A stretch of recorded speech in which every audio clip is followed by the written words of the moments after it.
అందరికీ నమస్కారం. నా పేరు షాహిన్. నేను ఏ రాజకీయ పార్టీకి చెందిన మహిళను కాను. ప్రజల చేత, ప్రజల కొరకు, ప్రజల కోసం ప్రశ్నిస్తూ ఈ వీడియో చేస్తున్నా. మన తెలంగాణ రాష్ట్రంలో బీఆర్ఎస్ నుంచి కాంగ్రెస్లోకి రోజురోజుకి వలసలు పెరుగుతున్నాయి.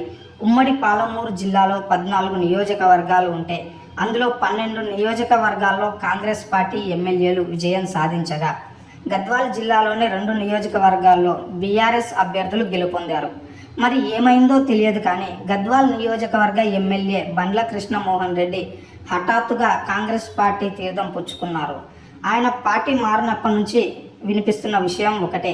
ఈ నేపథ్యంలోనే ఎమ్మెల్సీ చెల్లా వెంకట్రామరెడ్డి కూడా ఎమ్మెల్యే విజయ్ని గెలిపించుకున్నప్పటికీ అతను కూడా ఎమ్మెల్యే విజయుడితో కలిసి త్వరలోనే కాంగ్రెస్ పార్టీ తీర్థం అయితే పుచ్చుకోబోతున్నారనేది అయితే వినిపిస్తుంది. గతంలో ఈయన కాంగ్రెస్ పార్టీని వీడి బీఆర్ఎస్లో చేరడం జరిగింది. మళ్ళీ ప్రస్తుతం బీఆర్ఎస్ను వీడి కాంగ్రెస్లో చేరుతారు అనే ఊహాగానాలు కూడా రోజురోజుకి వినిపిస్తున్నాయి. మరి ఈయన కాంగ్రెస్ పార్టీలో చేరతారా లేదా ఇదే విధంగా బీఆర్ఎస్లోనే కొనసాగుతారా అనేది ఇప్పటికైతే అందరికీ అంతు చిక్కని ప్రశ్నగానే మిగిలి ఉంది.